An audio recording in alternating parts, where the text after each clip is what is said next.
Hello guys, welcome back to my channel. As you can see in the picture today, let's start the story of what if Issei was betrayed and became the unkillable dragon and joins the Marin Part 3, Chapter 21, The Madness and Spirit Warrior. Gerd PV, the room is still silent, no one is speaking, while Issei keeps smoking. Maybe there is almost 10 butter cigarettes, but he really cares about it. Michael? Issei, can you stop smoking? Issei, I can't. This is the only thing that can calm me down either in battle or not. Hell, I even smoke in school sometime. Sona, you do realize I'm still here, right? Issei? Fuck. Everyone just chuckles. Looks like there is still a small side of Issei. They know how he's sometimes a bit clumsy, and so but still, smoking 10 butts of a cigarette is too much, as is all kinda concerned about it, so as well as Sergiches, Zeoticus, and even Seraphel. She already sees what kind of hell Issei goes through, and she is worried about it. For her, Issei is too young to see all that kind of madness. She still remembers how young she was when the Great War broke out. For her, there is no glory in war, only death and madness. And it's also the reason why she becomes too overprotective towards Sona. Sona was born right after the Devil's Civil War. She promised to herself and her parent to protect Sona. She didn't want Sona to see any war, she wanted the best for her sister. Seraphal, but still, Issei, it's not good for your health. Issei, I'm already dead man milliseconds. Bijuka. Issei, she's right, if you continue smoking, your health will decrease. Issei, well, let me show you all something. He starts to unbutton his uniform. It stunned everyone. The woman covers their face, while the men tell Issei it's not the right moment. But he didn't care and kept doing it. And when he takes off his uniform, everyone's heart almost stops. Issei showed to them his body. It didn't look like a human body at all. It was full of machines, wires, and artificial organs, so as well as artificial nerve systems. And it's all visible. Issei. As you see my body, it's not human anymore. Almost all my organs have been replaced by artificial organs. Even my heart has a small machine to help it keep working. Artificial organs. Even my heart has a small machine to help it keep working. Now they understand why Issei didn't afraid of death. He had already gone through something crazier than death. They can see his blood flow in the artificial nerve system. His heart was beating, trying to pump many bloods to all his remaining human body. Lord Phoenix. How are you still alive? Issei. I don't know, all I know that I still survived from that madness. I'm a lucky son of a bitch. This makes them realize how much he sacrifices. He sacrificed almost all his life just to protect their dimension, protect all people's life away from the hell he went through. Issei back to button up his uniform back and continue to smoke. He is still the same Issei they know, but at the same time, he is also different. Adon and Zeus decided to break the silence. They try to change the topic. The two want to ask Issei about something. Adon. Red boy, are you a spirit warrior? This makes everyone focus on Adon. What is a spirit warrior? And why does Odin ask this? They say, yeah, I am spirit warriors. This makes Odin and Zeus taken back. The two is very old, and they know the story of spirit warrior. Thor. Father, what is spirit warrior? Zeus. Thor, what will come to your mind if someone from the supernatural dies? This caught everyone's attention. Bijuka. What do you mean, Zeus-sama? Odin. Just like Zeus, say what happens after someone from the supernatural die. This makes everyone start to think about it. Lord Citri. Isn't if someone from supernatural dies they just die? Ah, and that is not true, Lord Citri. When someone from the supernatural dies, they will be reincarnated. But there is a small chance for them to not get reincarnated. They will enter a realm maybe similar to heaven, but different. Zeus. This realm is called the spirit realm. This statement shocked everyone. Michael, but how could we never heard of it? Father never mentioned this to me. God. And because only the oldest God that knew about it, Michael. Your father, God of Christianity, exists long after the first spirit warrior dies. So as well with four great Satan. To be honest, I was born before the spirit warrior died, and my father told me the story about the spirit warrior to me when I was still a child. Bijuka? Then how about you, Zeus-sama? How do you know about it? Zeus, young Beelzebub, I was the one is very old than anyone in this room. I know the spirit warrior when he manages to defeat all strong god at that time. Not to mention he do that alone, against almost a 100 no thousand of the strongest gods at that time. He can kill all of us if he want, but he didn't do that. He says his mission is to become the balancer between mythology and prevent them from war. They say, that was all true. The first spirit warrior and my predecessor, Jornablik, is to become the balancer between the supernatural world. But I have a different mission. My mission is to guide as many souls to reach the spirit realm, or you can call me as guidance. But I still have the authority to become the balancer. Everyone's eyes go to Issei. Arthur? Can you explain more, Issei? Issei? I think I let Guy take care of it. Ali, who the hell is Guy? Issei suddenly takes out his axe, the same axe that emits a dangerous aura and the same axe that he uses in many battles. Issei? This is Guy. Say hello to Guy. Everyone looks dumbfounded about it. Why is he joking right now? Lord Citri? It's just an axe, boy. So what if I'm just an axe? Everyone jumped from their seats. The axe can speak. Saraig. What the hell it can speak?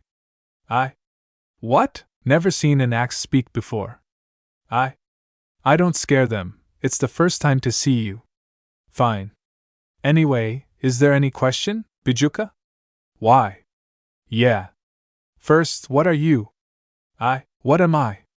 That tough one. Let's just say I was a mediator between the spirit warrior and spirit energy. A mediator?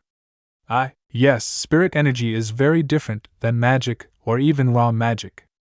It consists of soul, fate, and reality. No one can use spirit energy, not even God. And because of that, I was made to become a mediator between the spirit warrior and spirit energy. The spirit warrior can use it. Sona, I have a question. Of course, young lady, you can ask me whatever you like. Sona. Why is it called spirit energy? Shouldn't spirit is quite different than you say? Die. Well, perhaps you can prefer as unknown language. Sona. A what? Die. Unknown language. Sona. You can't understand that language. It is an ancient language. It is almost old as our dimension was. This shocked everyone. That language is almost old as their dimension. Sona, how could it be? Die. Young lady, may I ask you, what do you think our universe was first? Sona? Seraphil? Should be that an old god from Celtic or Egyptian die. Wrong. The answer is nothing. This makes everyone confused why the first thing that appears in the universe is nothing. Azazel, but that didn't make sense. Or he's right. How could be the first thing that appears is nothing? I laughs loudly. Oh dear protector, why do you think there is something that makes sense in this universe? We all make from something that never makes any sense. Just think about it. How could life appear? How God or Satan or dragon was born? No one creates them, right? They just appear and claim themselves as Satan or God. We came from nothing less. It will never gone no matter how we make our universe lively. Then after nothing less come darkness. Ali. Darkness. Die. That right, darkness. Almost all of our universe is darkness. It replaces nothing less. But that darkness has its master, Lord of the Dark. No one can see or feel him, but he is sure and they're watching all of us in his home darkness. I stopped for a while. Die. And then comes spirit energy, and that when spirit realm born. Life also comes, many god was born, and many dragons appear, the raw magic flow in our universe. We maybe will never exist if nothing less never exists, or darkness if it didn't replace nothing less. These two are pillars that shape our universe. These two will never gone and will always exist no matter how long we live or even gone. These two will always be there waiting until the cycle spins again and repeats itself. I stop as he can feel everyone trying to process what he say. This is too much for them. Even for Zeus or Odin, they say, I think you break their mind, Guy. Guy. Well, what can I say? This is how our universe was born. it from nothing less than darkness and the spirit energy. Then one day it will gone and repeat itself. After everyone is back from processing all information Guy has told to them, Adon asks another question. Adon? Pardon me, but who is the ruler from the spirit realm? The protector is not the ruler of the spirit realm, he more like to take care of the realm than rule over it. Sure, there is some rule, but it makes for the safety of spirits that stay in the spirit realm. Hercules. May I know why the Sekirite's duty as a spirit warrior is different than the first spirit warrior? You say, don't call me by that name, I no longer have that title since I lost my boosted gear. To answer your question, mister, you need to know the first spirit warrior background and myself. I was made from darkness and spirit energy by the Lord of Dark, but with the Protector's request, and that is how I was born. The Protector makes a soul to my body, and that is how I can speak and feel what you are. Even though I can't see, I can feel a presence and how you all feel. Then the Protector orders me to choose a human to become a spirit warrior. I choose Jorn Iblich as a spirit warrior, and the Protector asks him what he wishes and his deepest desire. He answers it that he wants that there will be no war between gods, so there will be no human that must die because God fighting. And because of that, he becomes the balancer, a person who acts as the bridge between God and the faction. Someone that gives a balance to different sides in the supernatural world. But alas, he wishes and deepest desire is to give peace to his fallen comrade in battle. He says to the Protector, a soldier will go to heaven because they already go to hell, and he wants to make sure that every soldier will go to a better place after they die. Because of that, the Protector gives him a mission as guidance. He guide every soul he came through to the spirit realm, giving them the peace they deserve. Lady Phoenix, I'm sorry to ask this, but why does the Protector order you to choose human? Die. Because humans have a limit, and they also know the limit. Human is a perfect candidate for spirit warrior than any other race. The other race has pride in whatever they have, while humans don't. Sure, maybe humans also have pride, but their pride have a limit. And human usually uses their instinct for survival. They will do whatever they must to survive even if it is against religious teaching or morals. And they have better control over their emotion than other races. They know their limit when faced with something more powerful than them, but at the same time, they want to break their limit for one goal. They have a determination for something, and because of that, I choose humans rather than other races. Zeoticus, wait to say is devil, and you said that you rather choose human than other race. Why is that? Die. To answer your question, mister, you must know there are 4 stages for someone to become a spirit warrior. And they must complete all of it. First is to face death. This is quite hard. Someone must face death, and if it survives, he can continue for the next stage. My current host faced death as a human, and he got reincarnated. It still counts as him facing death, as he was human before. While the first spirit warrior survives from it, second is desperation. At this stage, the candidate must feel how desperate and useless he was. Usually is about how he fails to save someone from something. And the third, betrayal. This is the most hurt stage. The candidate is betrayed by someone or a group of people he closes most. It is either in love or other things. And the last one is also the hardest stage. Acceptance. This is the last stage to become a spirit warrior. The candidate manages to accept the betrayal he receives, he realizes what happened to himself and chooses to accept it, forget about it, and continue their life, finding a new purpose in life and getting along with the past, or make a peace with it. Almost 99% of candidates fail in this stage. All of them choose revenge or commit suicide. My host Issei Hyoudou manages to accept his faith and choose to find a new purpose in his life. Because of that, I choose him as a spirit warrior. Same with the first spirit warrior, Jordan Blick. He also chooses to make peace with his past, and thus I choose him as a spirit warrior. I replace all of his lost life force, turn him with 50% as spirit, 40% as human, 8% as a dragon, and the rest as a devil. Chapter 22. The last question. Dread peeve. Everyone still processes what Guy says. It's a lot to process what Guy says, even for godlike Zeus. Then there is a magic circle on the floor. It's teleportation magic. Its color is red. Everyone looks at the teleportation circle, they wondering who's gonna come from that circle. Then the man standing in there, his aura is very similar to someone or something. Azazel, Sergiches, and Vali knew who that person was. Who? Who is that? Issei? That Ddraig? Thor? Wait, what? Issei stands up and walks to Ddraig. He greets him and the two hugs each other. Drake asks how Issei his condition, and he says he is fine. Then Issei asks Drake what he wants to teleport in his position. Of course, what Issei says is to make everyone shocked. How the fuck Drake can be free from his prison as sacred gear? Issei, so Drake, what brings you here? Greg, I sensed you in the underworld, so I teleport to you and to see how you're doing just that. Issei. I see. I thought you want me to do something or so. Greg, nah. I'm fine. Just, if you have a Sabaton ticket, tell me. Okay? Basie? Yay. Yay. I know. I call you when I got the ticket. Anyway, why do you bring Office with you, Greg? What? No. I didn't bring her. Basie? Then explain who the hell was that? Issei points behind him, and when he looks behind there is a small little girl. The two looking at each other. Office. Greg, Issei. Hey Office. How are you doing? The Office. I'm fine, good to hear that. Right, Greg? Greg. Greg didn't respond to him, so did what every sane people did. He smacks Drake back. Greg, what the hell was that for? Issei, you didn't respond me, so I did what every sane person do. Greg. At least be gentle for it. Fuck, it hurt. Issei, that was gentle. Greg. Gentle. You say you almost break my bone.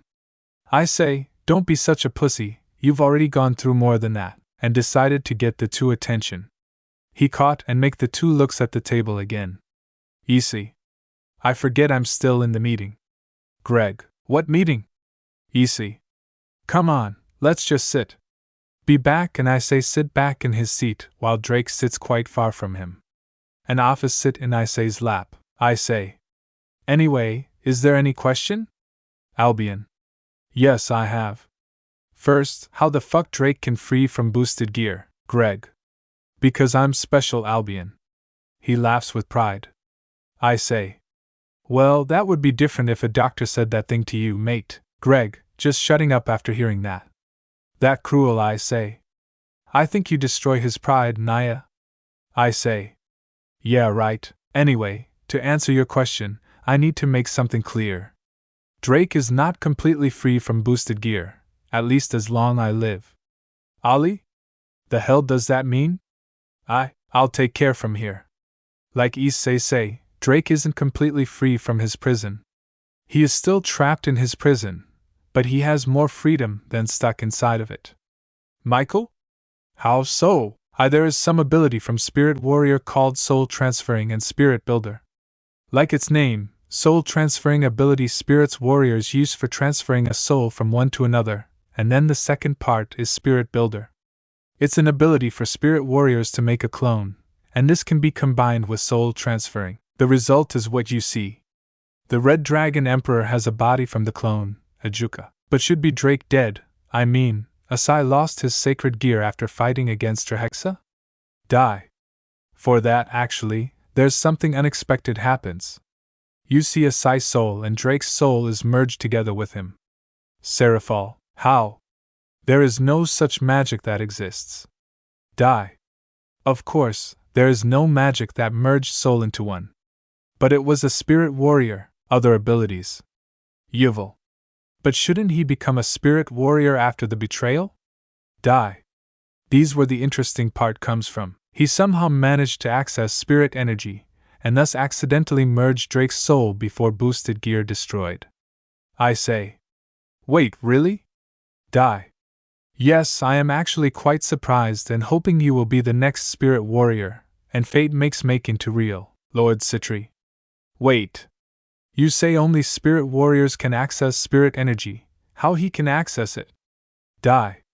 The Protector once told me there will be a small chance for someone to access spirit energy for a small amount. The chance is 0.001%, but it is never zero. I don't know how and why I say can, but my guess is his hope and determination to defeat Trihexa. Greg, fucking crazy son of a bitch. I say, I am crazy son of a bitch, Greg. You know me well, especially at the battle, Greg. Yeah. But still you need more careful, you meet death almost in every battle. I say. Oh, shut up, Greg, you like a duck right now. Anyway, Albion, do you want to have more freedom like Ddraig? Albion. Really, it's not a joke. Right, Bess. Fortunately not. Well, of course, if you want, but if you don't want it, then I will not do it. Albion. I want it, but how about Volley? Bess. He still can access your power. Well, more accurately is your power will be divided 70-30. You got 70%, he gets 30%. But worry not, as compensation, you have spirit blessing. Volley. What this spirit blessing? That means you can use spirit energy, but of course, it only 20%. Surayag, that didn't seem fair, he lost 50% of its power, but only can use 20% spirit energy. Die. Don't get wrong, devil. 5% spirit energy is enough to badly injure Trihexa or kill Great Red. This shocked everyone. 20% of spirit energy can kill Great Red or badly injure Trihexa. Baiku? That's to overkill. They say, there's nothing is called overkill, Biku. Spirit energy is really powerful, even 3x times more powerful than raw mana. So, Albion, do you agree? Albion? So, Volley, what's your answer? Albion, waiting for Volley's answer as much as he wants to have more freedom like Drake. He still owes Volley. Volley. I agree, besides I have very good compensation. You say, good, meet me tomorrow after school, and I will perform the ritual. Then there is a brief silence, no one is speaking. They either didn't know what to talk about or still processing a lot of information. Then Office break the silence, she takes Essie's hand and places it on her head, she asks for a head pat and Essie does it. Arakiel. You seem close with her, boy? Essie. She's like children to me. Office. Essie. I'm not children. Essie. Here, have some chocolate. Issei pulls out a big bar of chocolate, and Office take it and eat it. Hercules. You look like a father spoiling his daughter. Issei. I am a father, everyone. What? Issei. What? Sagi, I say? What do you say again? I say? Oh yeah, I am a father. This stunned everyone in the room. I say already married. But with who? Azazel? You mean you've married? I say? Yes, I already married. Hell, I already lost my V card and have a little daughter. Sergichus. With who? Bis say. Hey, Greg, you still remember the girl from 106 that had the nickname Iron Bitch? Greg. You mean that elf girl? Wait, are you? Issei. Yes, I did. I married her. Greg jumps from his seat and goes to Issei. He hugs him and cheered him like a good friend, congratulating each other. Greg, you did it, you crazy son of a bitch, you really did it. We should go to drink, and I will pay for all of it. I say, we can do that later. Anyway, please release me. Greg, right. Sorry. Greg back to his seat and I say, decided to continue. I say, anyway, is there any more question? Riser raises his hand. Riser? Riser have a question for you, I say. I say. What is it, lad? Riser, was the man that came to you today at the arenas? Riser? I say. You're right, lads, that was your Riser Phoenix, but from other dimensions. This shocked the entire Phoenix family except for Ravel, because she didn't get invited and she fought Kaneko for their senpai love, Lord Phoenix. But why my son fighting alongside you, boy? Why did he choose to leave our family? He promised to protect our family name and never leave us. Riser, father, right, Riser will never leave the Phoenix family. Pisse. I can't give you his reason or why he chooses to fight alongside us. I will let you know the truth from himself. Breville, why you can't tell us? Pisse. There are 2 reasons for that rule. First, because many of it was classified and part of the protocol. Second, it was personal. I can't just tell his reason and why because it's something personal for him. And if I tell you, I didn't respect him, he was my trainee, and I was his mentor. This takes everyone's attention. Riser. What do you mean you are Riser's other self's mentor? They say. Well, you see, Riser, when he becomes part of the Marine, there is a time for our division to recover from the battle, and since we have a lot of casualties, HQ decided to give all divisions a holiday for 5 months. Now I know what you all think, why 5 months? Well, the answer is the new Marine from boot camp will start in the next 1 month. So yeah, they let us have a holiday, and then he came to me asking to become his mentor, and I agreed since I didn't have anything to do. So we two go to other dimensions that have a longer time. I teach him everything I know: basic survival, medical, stealth, close combat, gun training, camouflage, explosive, engineering, and stamina. Hell, I even let him go to the wild of desert and try to survive while I hunt him. And the result? He becomes one of the finest and battle-hardened Marines I have. And crazy enough like me. This shocked everyone. The Phoenix family is the one beyond it. Riser didn't believe his other self is crazy enough like I say. I say? So is there anything else? All of them look at each other, and they agree that they already have enough explanations and stories about Issei. Zeus. No, I think we had enough explanation from you, Issei. Well, then that means I can store back Guy. Issei picks Guy the axe and stores it in his dimensional pocket. Then a portal appears in the room and everyone's attention goes toward it. And a Russian man walking out with a bottle of vodka in his left hand and his other hand holding a suitcase. Beside him is Riser Phoenix, well, from the Issei company, of course. They walked out and talked about something. Riser, are you sure he's gonna like it, sir? Russian man? Worry not, Phoenix, I'm sure Tovish Issei love it. He always wants a new ceremonial uniform. The two then notice that everyone in the room look at them. Phoenix, Russian man. Are you sure Tavish Chas is in here, Phoenix? Before other Riser talks, Issei spoke. Issei? Misha? Phoenix? The hell you two doing here? Misha? Tavish Issei? We come to give you this. He gives Issei the briefcase. Issei? What this? It's not a bribe, right? Phoenix? No, sir. It's our new ceremonial uniform. His eyes widen because finally, he can wear something that didn't bulky like the old Marine ceremonial uniform. It is so hot when you wear it, and quite heavy for just a ceremonial uniform. Pissei, you two kidding, right? Misha.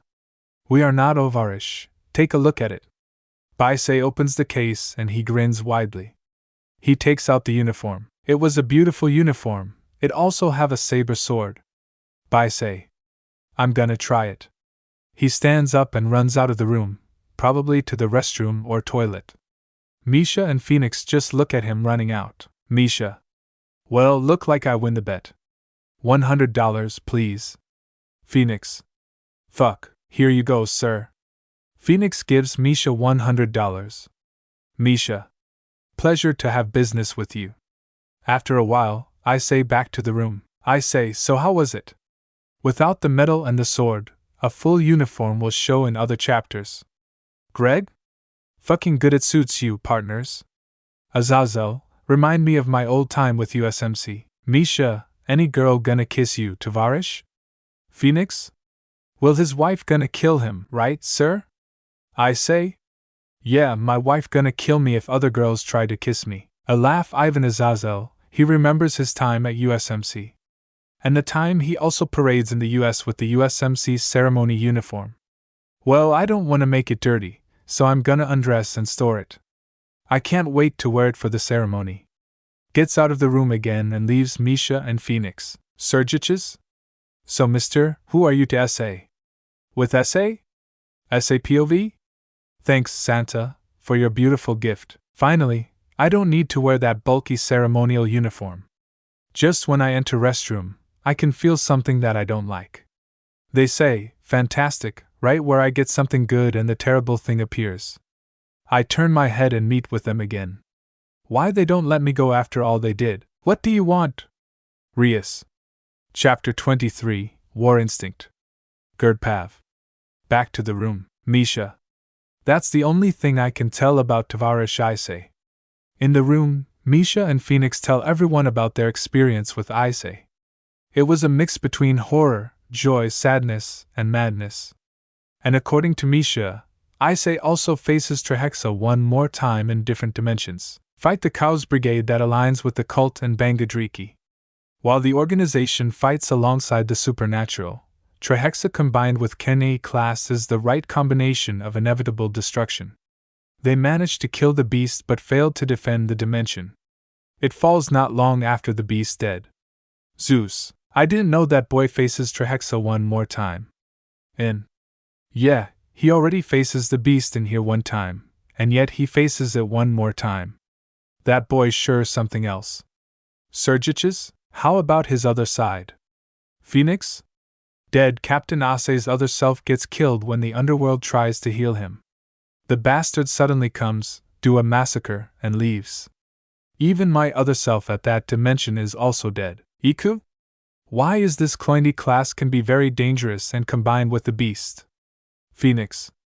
To answer your question, Cloyne class is like a parasite, not just it infects something, but it also boosted and enchanted its power and body. Force the host to do what this class wants, or in a nutshell, it becomes like a brain, but it depends on how strong the target was. That class combined with Trihexa can boost its power up to 300%.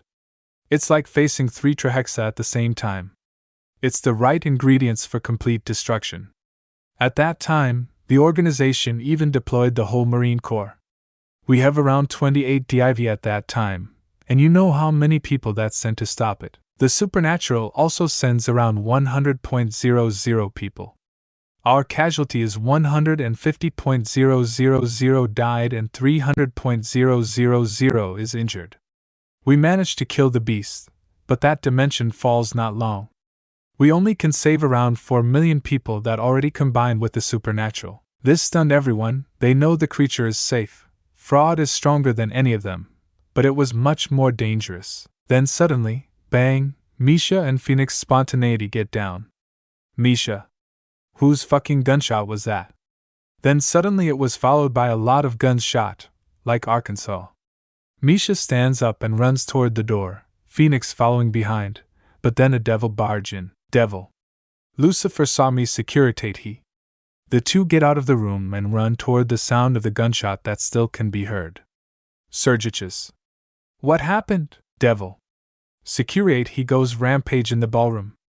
Azazel. Why, how, and why does he goes a rampage? Devil. I don't know.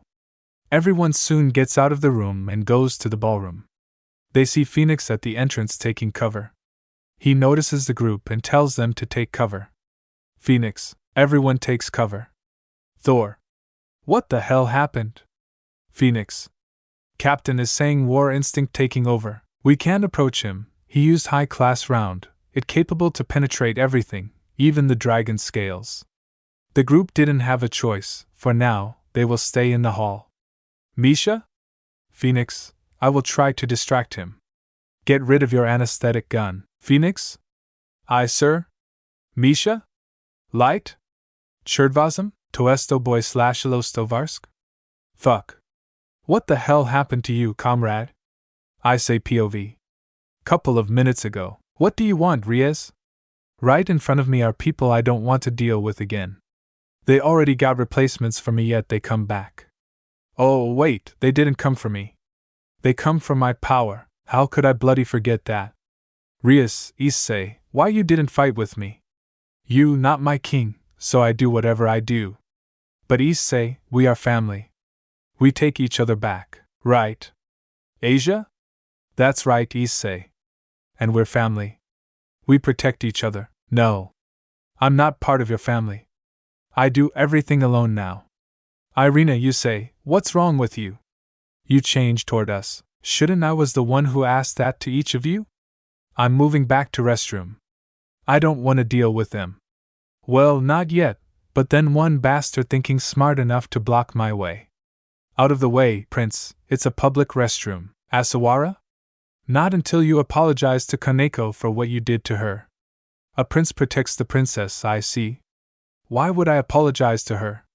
She followed me even though she already got a new replacement. Now move out.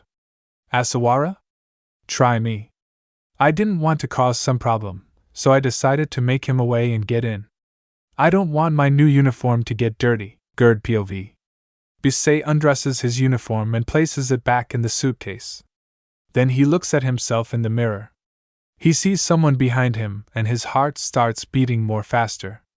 His breath becomes heavier, sweating and his hand shaking. The person is a long dead man. He is Kafa Issei's Arabic friend who died in the battle. Issei stays by his side. Issei, shit, my PTSD got worse than before. He goes to his pocket and takes his medicine out. But then someone takes it from his hand. He looks at who take it. It is none other than 5 new boyfriends of the girl.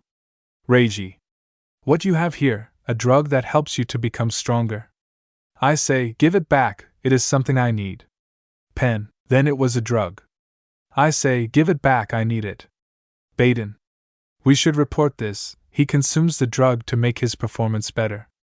But everything is not looking good for everyone.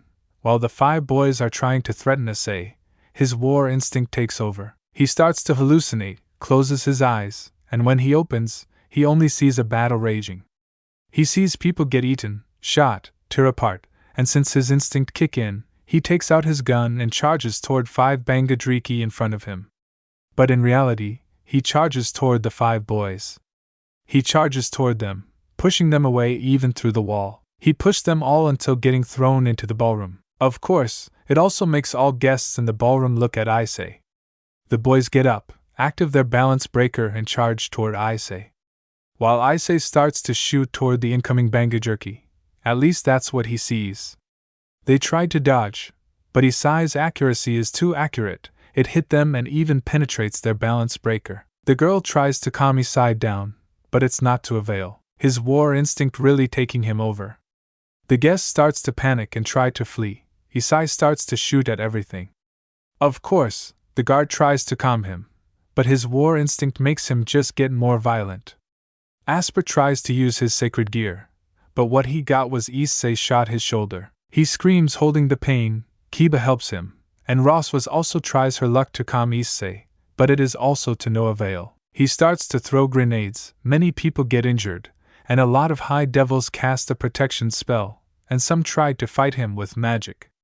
But then Issei throw a device to the ground, and its active make every magic disabled. And without magic, many of them take cover in tables, pillars, or anything that can protect them from bullets and explosives. Misha and Phoenix arrive at the scene. Misha, Tavish Chas. He tries to call Issei, but what he got is Issei, pointing a gun at him and Phoenix. Misha takes cover behind a table, while Phoenix is behind a wall in the hall. Phoenix. What the hell, Captain Issei Dusser? Misha. His war instinct is taking over him. I don't know why he didn't take the medicine, but let's figure out that later. Now we need to knock him. Misha takes a peek and he sees Issei still shooting everywhere. Issei. Come on, you bastard, you will ever take me alive. Misha. Phoenix, I will try to distract him.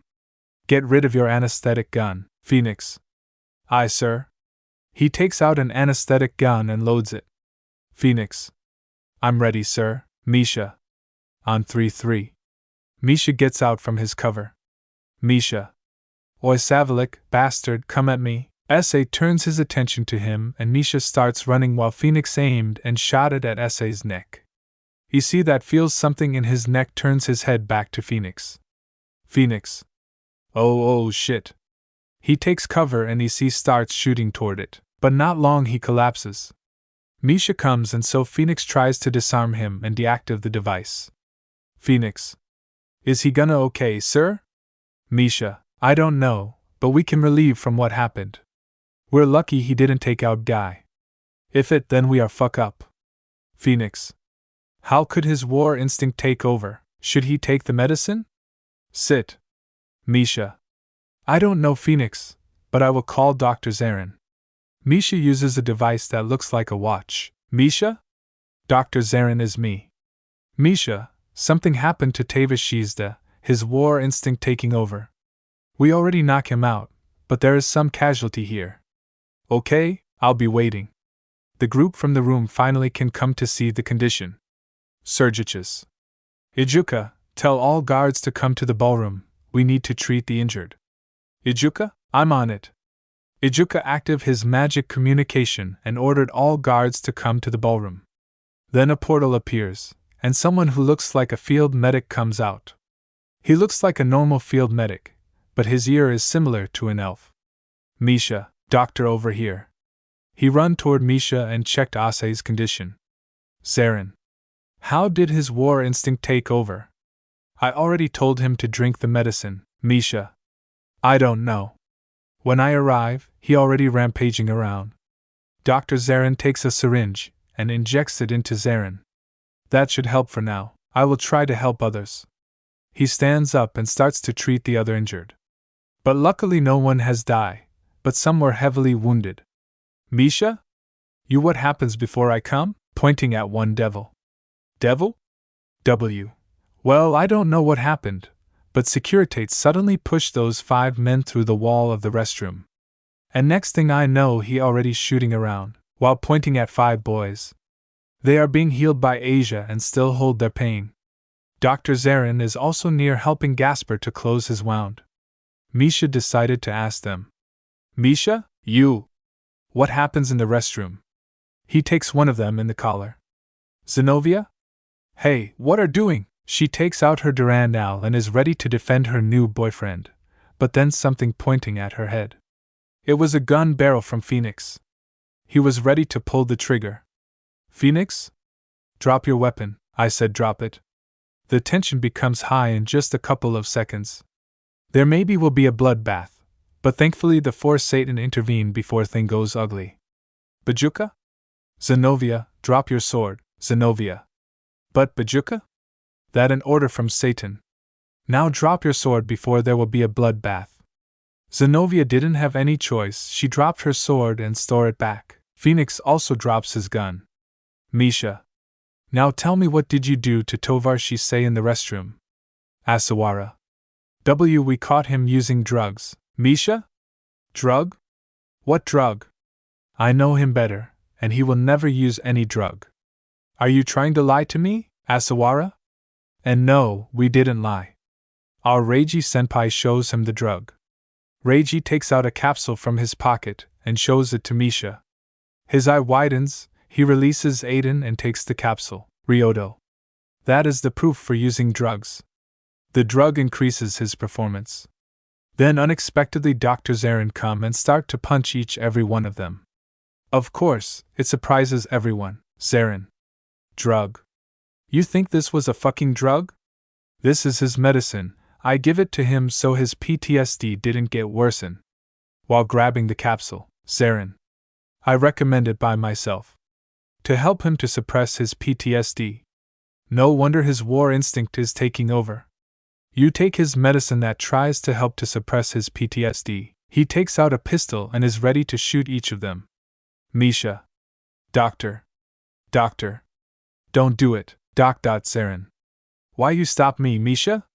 Let me shoot those bastards. People like them didn't know what kind of hell we are going through. You know how Issei becomes like that is because he going to hell, the same hell we went through. He stays side by side with us, fight alongside us. And the last that will leave the battlefield. He knows he can hold the madness, but he chooses to stay.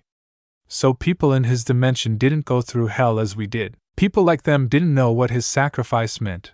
They only know how to fornicate and live with such full luxury, while people like us will live with that hell we gone through forever. Misha? I know. I know it, Doctor. But shooting them is not worth it. You should save those bullets to protect the injured and kill that creature. After a while, Dr. Zarin calms himself. What Misha tells is right. His bullet is not worthy to injure people like them. Zarin, you're right. This bullet didn't worth it for them. They are lucky my sister is not the one that comes if she comes. Maybe they will meet God or Satan. He places his pistol back and continues to treat other injured people. Well, the boys are scared as fuck. They never saw a man like that before. Misha. Next time, don't do something stupid. It will kill you all one day. He also leaves and helps Dr. Zarin. Well, Phoenix watching over Issei. Then after everyone gets treated, Dr. Zarin leaves with the portal and Issei will be transferred to hospital, and so with everyone that is injured. Chapter 24. Talk. Bird POV. The next day a rumor about what happened at the Citri mansion spread out to every supernatural. The rumor is said that Issei is trying to kill some guests because he was crazy or some shit. Many feel upset and shocked, and because of that, the tournament is being paused due to this incident. Many of the supernatural demand an explanation, and some even protest to disqualify Issei from the tournament. The leader tries their best to calm the people. But then 2 days after that, an article news appears about what happens at Citri's mansion. It turns out there is a reporter in there. She witnesses everything and even recorded some scenes from Issei shooting at a guest to a doctor explaining why Issei does that. She even did a little searching and investigation about Issei's condition. She found that Issei has a condition that humans call PTSD, a condition where the patient who suffers from it will always remember a traumatic event. Usually, the patient experiences such a very intense and very tragic event that will haunt it for the rest of its life. And there is no cure for this condition. The humans only have medicine that suppresses its effect but didn't cure it. She also found out that a soldier usually has this condition. Intense fighting in battle or war makes a soldier keep remembering the event even after dozen years after the war. This is also reinforced by the testimonies of war veterans. It is either a human or a reincarnated devil that was a war veteran when they were still human. The article also said that Issei is a soldier. He's not a war veteran, but he went through a lot of battles. The reporter also investigates Issei's background, and she found out that Issei serves with an organization that fights a creature. She didn't know how long Issei already serving, but it was enough for her to conclude that Issei suffered from PTSD. It also is confirmed by a doctor that appears in the Citri mansion after Issei collapses. He confirms that Issei suffers a PTSD and trying to fight his condition, public opinion and perspective start to change. All of them feel pity for what Issei had gone through. They now turn to support Issei fully in the tournament. The children even visit him in hospital where his condition already go a little better. And Issei greets them with warmth. He tries to play with them, even ignoring the doctor's recommendation to not have an activity. Some even send Issei a gift, and a middle-class devil that before was a war veteran visits him. They gave support to him since he had also gone through the same kind of hell they went through. They know it very well and support him fully. In hospital, we can see Issei on the balcony, smoking a couple of cigarettes. His body is almost didn't have any injured, but his mental is not. He's been constantly watched by a reincarnated devil that was before as a psychology. Then he feels a couple of presents coming into his room, so he throws his last butt and back to bed. Pretend to be sick. The door opens, and a lot of people come, from Adon, Thor, Zeus, Hercules, for great Satan, all seraph, all high fallen angels, Volatim, Sona and her peerage, son Wukong, Lord Gremory with family, Lord Citri with family, Lord Phoenix with family, Sariagbal and his peerage, Ahiyaki, and Greg. Issei. That's a lot of people. Greg. Issei, my buddy. How are you doing? Issei, I'm good, Greg. Nothing to worry about. Then everyone starts to talk and ask about him and such. I'm too lazy to describe it. I'm Skip. Now the room is almost empty, but there are still some people in there, like Riser, Lord Phoenix, Zeoticus, Sergitius, Michael, Vali, Kuroka, Borisiel, Azazel, and Drake. They stay because Issei wants to talk about something. Zeoticus. So Issei, my boy, what do you want to talk to us? Issei, well, I don't know how to tell this, but it's better to let me tell you all before they do something that can anger me. Michael. About what I say. He looks at every one of them in the eyes before closing his eyes and opening them again. Issei. Rias, Gremory, Akino Himejima, Kaneko Tuja Asia, Argento Zenobia Corda Arena Shudu and Ravel Phoenix. Lord Phoenix. What happened to her? He opens his mouth and tells something to them something. With Rias, we can see her sitting on the couch, across her are her father and her brother. They now have to talk. She didn't dare to look at his father and brother, she keep her head looking below. She didn't have a good feeling about this, and she didn't have anyone on her side. Sadicus. Rias, can I ask you a question? Rias. Why, yes, father. Sadicus. Rias, do you love Rias? Rias. Of course, father, I love him, and no one can take my love from him. Sadicus. Then why are you cheating on him? Rias. And no, father, I never do that. Sadicus. Do not lie to me, Rias, I know it, and so with everyone in here, your brother, alongside Azazel and Michael watching you, and the girl. Then Ilana. Dear, please calm down. Zeodicus. I'm sorry, dear, it just did hard. That boy does a lot for us, for her, yet she betrays him. Rias can't do much, she keeps her head down. Her father's aura is leaking and full of disappointment. All her secrets and the girl is revealed. Then Ilana. It's okay, D. I understand about it. Zeodicus manages to calm himself. Zeodicus. Rias, tell me why. Why you did this? Rias didn't answer it. She can feel everyone in her family cornering her, even her mother. Then Zeodicus, say something. Zeodicus. Rias, your arrangement married with Issei is cancelled. Rias. What? But father, I love him. She stands up, still trying to tell her father she loved him and hoped to back with him. Zeodicus? If you love him, then why you cheated on him? Do you know how he suffers? He got dragon full, Rias a disease that make a dragon feel intense pain crush its body. And you know why he got this deceased? It is because you betray him, you cheated behind him. Does what he do is not enough? How many times he sacrifice himself just for you? He stands from his seat. Rias back to her seat. Her father's aura is too intense, even her brother trembles because of it. Zeodicus. Besides, he is the one that cancels it. I can't force him to keep loving a person that already cheated on him. At least that's the only thing I can do for the hell he's been through now. Get out from my side, Rias, you disappoint me. Rias. But fast, Zeodicus. Just go. Just go, Rias, it already hurt my heart too much. Rias left the room, probably to her room, and cry about what she did. While in the room, Sergitius is concerned about something. Sergitius. Father, are you sure you don't want to tell her? Zeodicus. I'm not ready yet, Sergitius. As much I want her to suffer, she's still my daughter. Beside his say, gave us the option to punish them according to our capacity. He forgives us and them for what they did, he accepts his condition, no matter how harsh he goes, through we are lucky to know such men like him. The room atmosphere is heavy and depressed. Sergitius. I'm sorry, father, I fail you as her older brother. Then Ilana. No, don't blame yourself, honey, we are also wrong and failed to nurture her. Zeodicus. Your mother is right, Zedges, we also wrong, if we didn't spoil her too much, maybe she will not like this, now she must become mature in a hard way. But the Keno, we can see her sitting on the floor, across her is her father.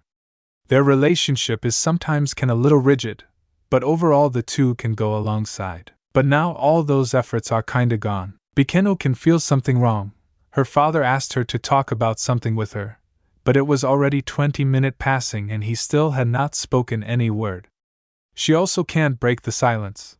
Her instinct tells her something is not right. Okino? Bikino? Yes, father, Irokio? I'm sorry for everything. I disappoint you and your mother. Bikino? For what, father? Irokio just back to silence. He also didn't ready to tell Okino about what Issei said. He blames himself for what happened. Just maybe he was there when his family is being attacked and protected them. All of this mess will never happen. Okino. Father, what's wrong? Okino. Do you cheating on Issei? Okino widens her eyes. How could her father know about it? She must stay calm to cover it. Aikino? Of course not, father. Why you think like that? Do not lie, Aikino, Aikino. Aikino, Aikino, Aikino, Aikino. And show me proof that you cheating on him with another male. How could you do that to a person that improves our relationship, that risking his life for you and others? Yet you betray him and cheated behind him. Ikano, father I. She stopped as she see her father's eyes. It full of disappointment, guilt and regret. The two fell silent, and no one talked. Betrayal asked for forgiveness from his wife that died long ago. Betrayal. I'm sorry, Shuri.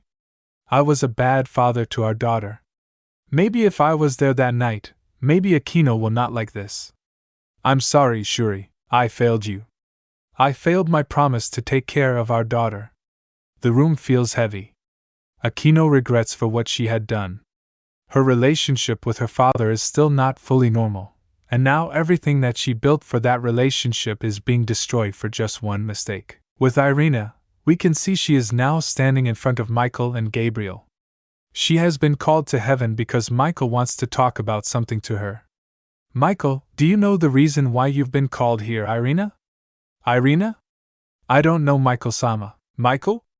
Then Irina, with a very hard I must say this, you will no longer be an angel. This struck Irina. Why? She thinks to herself, she didn't commit any sin, or that was what she thought. Irina. Why? But why?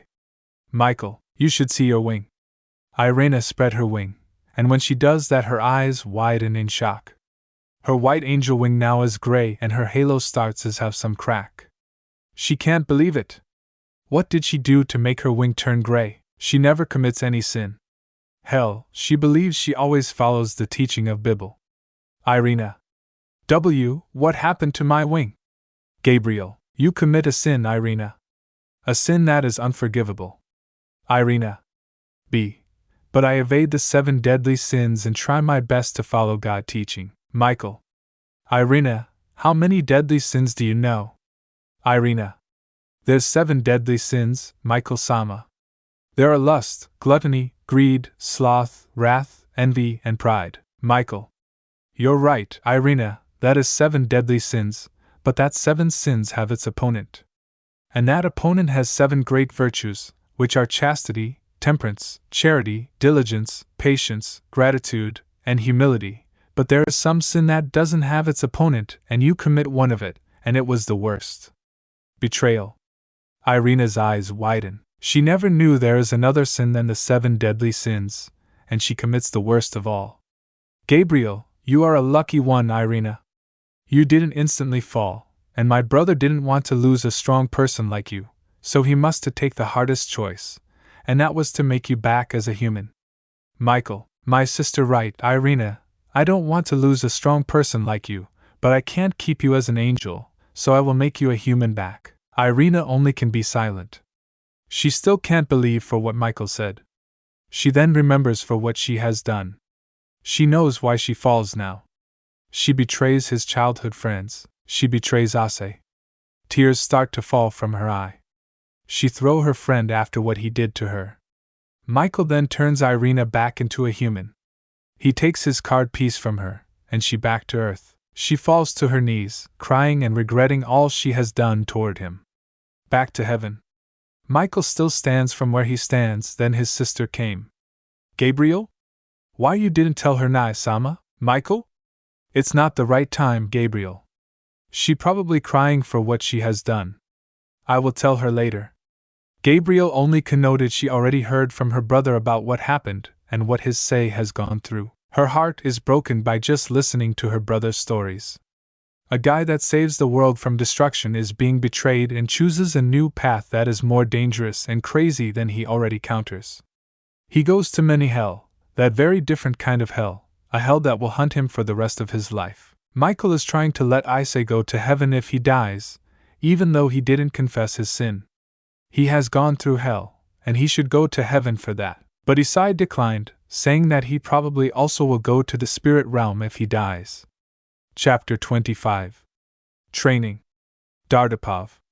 The girls' morale is low, and many of the close people look shame on them. Irina gets kicked from heaven, and she is no longer an angel. Akino and her father's relationship is on the end of the cliff, then Rias also didn't have a lot of support from her family, then Ravel also the same. While Asia and Zenobia didn't have anyone. They only can comfort Irina, and regret is full inside them. And recently Kaneko also have a talk with her only last family, her sister Kuroka. She says she feels disappointed for what she has done. She even reminds Kaneko for what Issei has done. Kaneko can't encounter her sister, as she was right about what she said. Then the news that says Issei cancel all engagements married to all of them makes their morale lower. Despite that, the 5 boys still think they can achieve a victory against him as they finally can unlock second phase of their balance breaker. The power is not enough to take a war combatant down. They need a strategy, good morale, and most important, a fucking will. They didn't have all of that. Sure, they have a will, but that will is made by pride and overconfidence. Not by a desire to fight or an instinct to survive, but all of that going on is, say, now training a lot of people. Like Vala and his team, the /dog team, Ddraig, Riser, and even Hercules and Thor. Now you must be thinking, why did Issei train them? Let's just say after Issei does the ritual to free Albion, Vali thought it would be a good idea to train with Issei, because just like Phoenix says, Issei is his mentor, so he wants to know what kind of training he will give to him. And when some people hear it, they also want to try without thinking about the consequences. And Issei agrees. Why? Because Vali promises Issei that he will pay incoming Sabaton concert. He agrees just like that. So how was they doing right now? In some place. We can see a white plain view. It was snow almost everywhere. Even the forest is white as the snow covering it. And then a lot of explosions occur, and if we see more closely, we can see a lot of people are running away from it. And they were Vali and his team, the /dog team, Syrer, Riser, Hercules, and Thor. The female didn't come, cause Issei forbade them to join. He says it's too brutal for them and prefers to train them smoothly. They ran away from the explosion as fast as they can. Ollie. Why I can't use my balance breaker or my wing? Beside him is Ddraig, and beside Ddraig is a man with white hair in the 40s. He was Albion, and you must be thinking what Ddraig and Albion do alongside them. He was Albion, and you must be thinking what Ddraig and Albion do alongside them. Let's just say when Albion says he also wants to try Issei training, Issei Ddraig to come. Albion, why did he chase us with that thing? He pointed behind them, probably 20 kilometers from them. And it was around 15 M18 Hellcat tank. It shot toward them while also chasing them. Greg, your host and everyone is the one who asked him for this, and you come along too and drag me to this situation. Surayag. I never think he will chase us with 15 tanks, Greg. Oh, well, maybe next time try to think about the consequences for what will you do. Or everyone shut up, let's just try to work alongside and avoid this. Riser. It getting close, Hobio. Then run faster. They keep running as fast as they can. They somehow can't use magic, sacred gear, or even their wing to fly away. Issei watching through his binoculars in one tank that at front of the convo. He looks at them and smirks. They ask what kind of training Issei gives to his trainee, so they give them this. Try to avoid and run as fast as they can from him. He chases them with 15 M18 Hellcats. The fastest tank destroyer the US has in the Second World War. Sure, it has very thin armor, but it can run very fast. And have a 76mm main gun with an M2 Browning 50 cal machine gun. This bad boy can achieve a speed of 90 km per hour on road and 29 km per hour off-road. And because of the thin armor that only has 127mm armor, and it on all sides, it didn't need much anti-tank gun to destroy this tank. But this tank is made to ambush the enemy, so the tactic it usually uses is hit and run. And since this tank is fast, it can run away from the ambush site. This tank was made to shoot and run away fast as possible. They say, it's the right choice to drag Dragon here, he can give them a little help. The tank opened fire and the group tried to avoid the incoming shell. Back with the group. Albion. What to do now, Ddraig?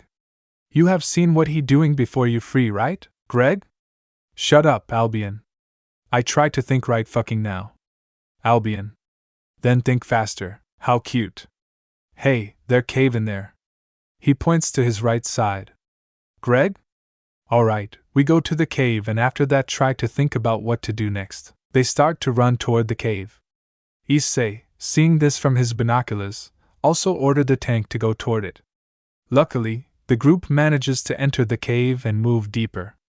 Issei can't chase them with the tank, so he let them be in the cave. For now, with the group. Greg, is everyone alright? They answer him that say they were okay or in still good condition. Greg. Good. Now let's gather around and discuss what to do next. Everyone gathered around. Greg. Good. Now let's discuss what to do next. First, we need a leader for this group. Anyone? Thor? Why didn't you lead us? Greg? Hell nah, I ain't gonna lead bunch of brat like y'all. Albion? Who you call brat? Greg? Of course, you all. Especially you, Albion. Albion? Whammy. Greg. Yes, you. If you didn't come, I maybe will have a good sleep in Wales. And thus, the two start to argue and fight, just like they usually did, but without their power and such. Some try to calm the two down, while the others just watch it. Pocky. Why the two can't get along? Tobio? Hell if I know. He then walks around the cave. Arthur? Where are you going? Tobio? Try to find peace. He left the group and walked deeper into the cave. He can't take it anymore. He gets in white with Drake and Albion's fight with the group. The group manages to calm Greg and Albion. Hercules even manages to convince Greg to become the leader. Greg? Fine. I'll do it. But you should follow what I say. And don't do something stupid. Understand? They nodded and Greg sighed. Greg? All right, now where'd Tobio go? It caught everyone's attention. Aiku. Hi, Arthur. Where did he go, Arthur? He said he wants to find peace from all the fight Greg and Albion do. This makes Greg's eyes widen with worry. Greg. Did he go alone, Arthur? Yes. Greg, for fuck's sake, we need to find him before Issei gets him. Vali? Why, he can take care of himself. Greg? Vali, you have no idea how dangerous Issei can be. He has a lot of things you never see.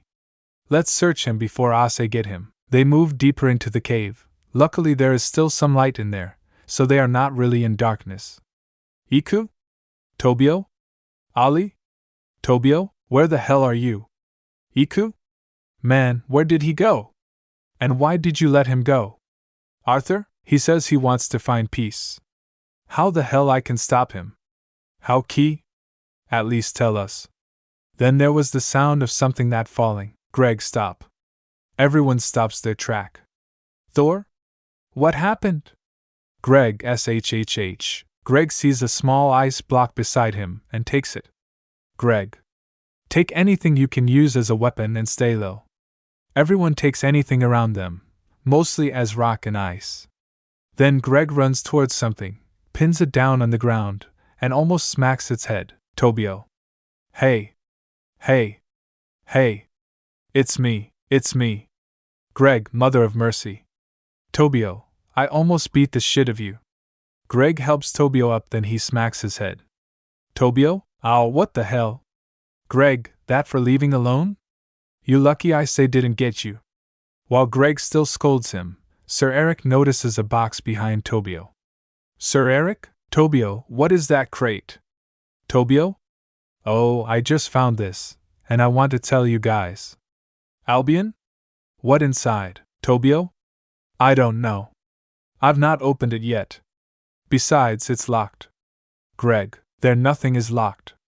Greg takes a big rock and slams it into the padlock, breaking it, and Greg opens the crate. His heart stopped when he saw inside it. It was 2 submachine guns, so only KP-31 with 7 full coffin magazines, along with 1 pistol TT-30 with 4 magazines, and 3 hand grenades, and 4 knives. He knows very well this was Greg. Fuck my life. Ollie, what's wrong? He takes a look and sees the gun. Ollie, gun? What does that mean? He takes out one of the SMGs and places the magazine. He also starts to distribute it to everyone. Some get weapons while others don't. Albion, Greg? You alright? Greg, I'm not. Albion? What's wrong? Greg? Because of this, Albion? Why you didn't like we have a gun? You should be grateful we have something against to say. Greg? That the problem was? You all never know what he can do. If he gives us a weapon, that means his training is only 2 things, and that is to defeat him or get our ass kicked. Or don't be that upset, Greg. We can defeat him. Greg, with what? Power. That thing is not enough to defeat him. You need a lot of things to defeat him, and he will give no mercy to us. Issei. Suddenly Issei appears and starts to shoot his gun toward them. It takes them by surprise. Ddraig takes the SMG from volley and starts to shoot at Issei's back. Issei takes cover, and Ddraig tries to keep him pinned, but he needs to save the bullet. Greg, we need to get out of this cave. Go. I'll delay him. Hercules, what about you? Greg, I'll follow from behind. Go move. The group starts to move again. They need to get out of this cave. Issei already knows where they were. Greg keeps Issei pinned down as he also starts to follow from behind. The group finally can get out, and Greg tells them to run toward the forest. Issei gets out from the cave. He still gives them a space to run. For now, he also retreats, but the group, they still running deep into the forest. Then Ddraig tells them to stop. Albion, do we lose him? Greg. Yeah, I think. He didn't chase us. Greg looks at the group and tells them to come over to him. Greg. I almost empty 1.5 of my magazine ammo. Hercules. Now what? Greg. We need to find a weapon or gun to anyone that didn't have. Riser. And where was B, Greg? My guess is there probably some supply for us to fight him back. But for now, we improvise. Alright, who has the knife? Ddraig, Arthur, Riser, and Hercules raise their hand. Greg? Alright. I need you 4 to make all of us wooden spears. How key? Why wooden spear? Greg.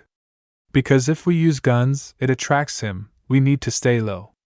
Besides, not all of us have a melee weapon, so we need to improvise. Now go made all of us wooden spear, then we move.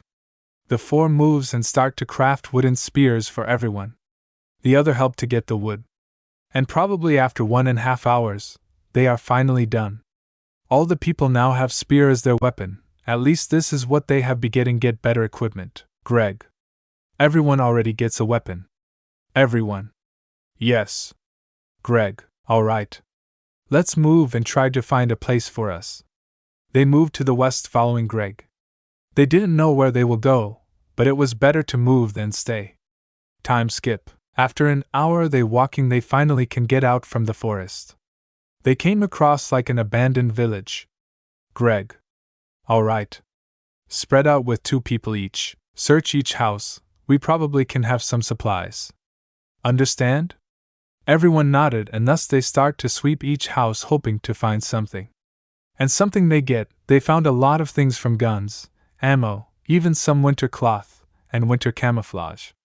Hell, even Thor and Riser found a boy's anti-tank rifle. Unfortunately, it only has 3 bullets in the magazine, so they must find the ammo for it.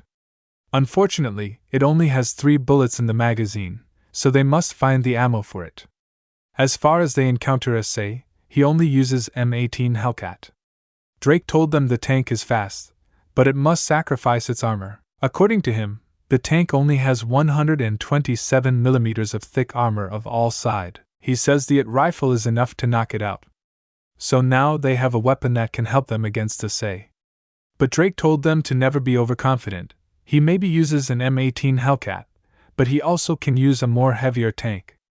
And that rifle will be useless against it unless it is in the back side of the tank. And after that explanation, they move once again without knowing Issei now moves with an addition of 3 BT-42. Their training now will be more harder.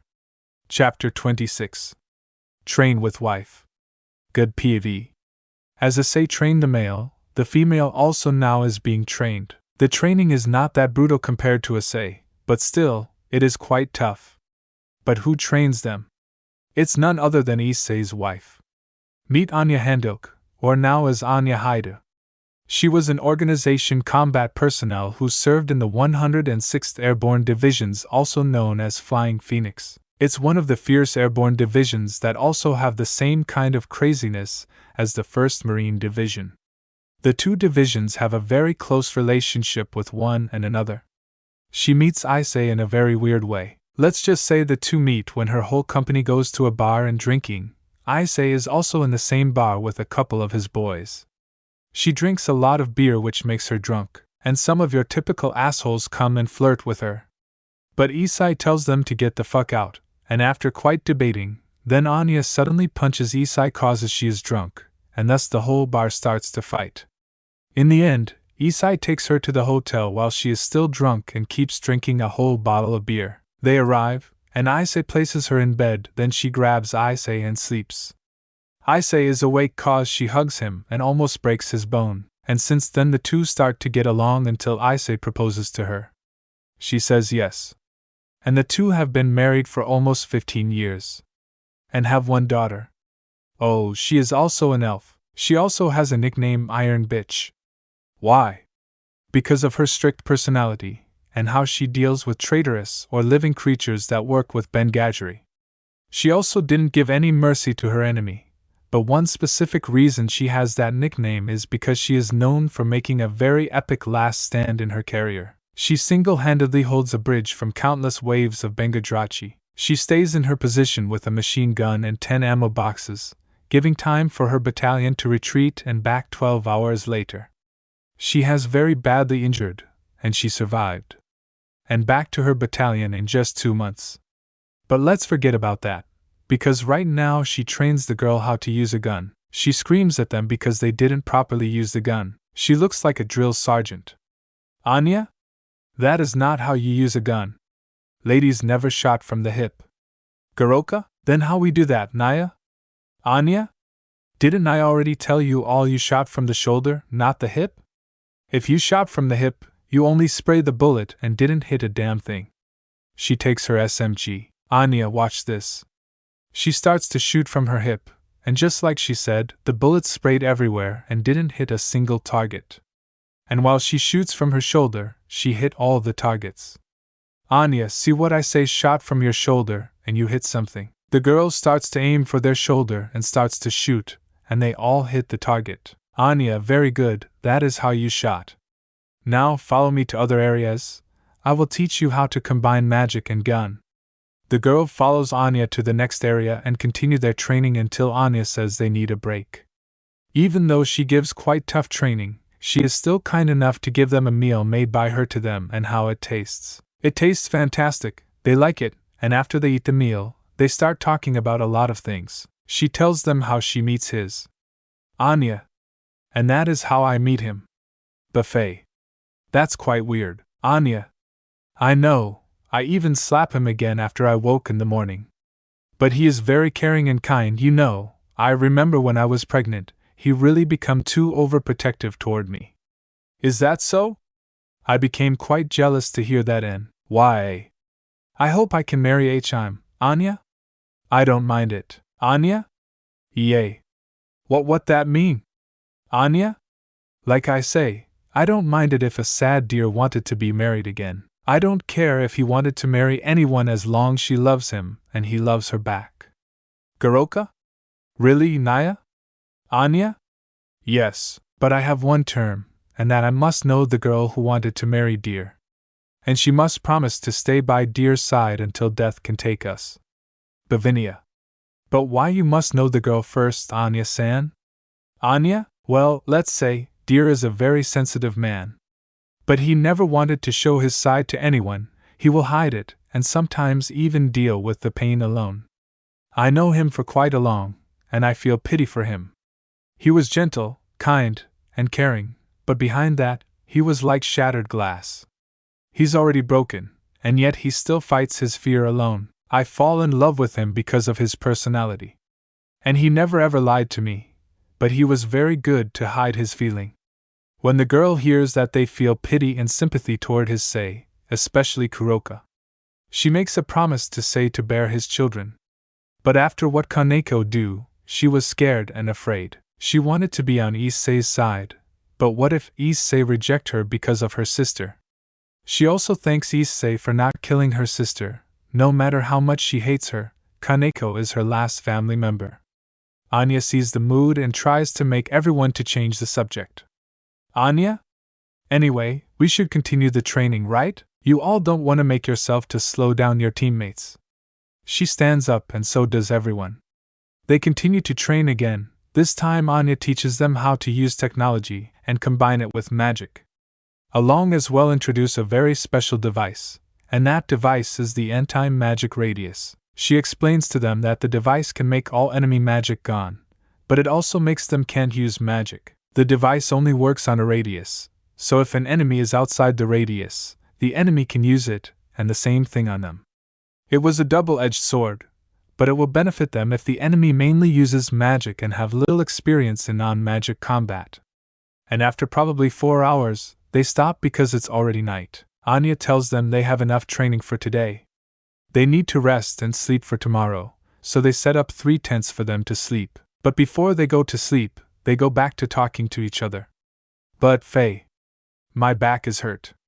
Natsum, me too. I never expect the training will be this hard. Anya, what the hell that means? This is a small training, and tomorrow I will train you all endurance. Everyone was shocked to hear that training is a small training course. They were thinking how the hell Anya can stand in that training. Lavinia, I hope Virginia-kun is okay. Anya, Virginia-kun, Paroka. She means Vali-nya. Anya, if I'm not wrong, he was Issei's dear rival before, right? The Fae, yeah, he was. Anya? Well, worry not, Lavinia. I'm really sure Issei dear will not train them harshly. Meanwhile, with Vale, we can see them in trenches taking cover and firing at incoming Issei tanks and dummy infantry. Issei uses a lot of tanks from 3 M18 Hellcat, 3 BT-42, 4 T-3485 THS, 2 P-2640 THS, and 5 Skoda LTV Z.35 seconds, T-3485 THS, P-2640 THS, Skoda LTV Z.35 seconds. So far, Vali and the others have already destroyed 2 T-3485 THS, 1 P-2640s, 1 BT-42 and 3 LTV Z.35. Vali incoming tank. Right side. Break, Bale. Wait for my command. Albion. Molotov. Albion throws a Molotov toward the incoming Hellcat. Greg fire.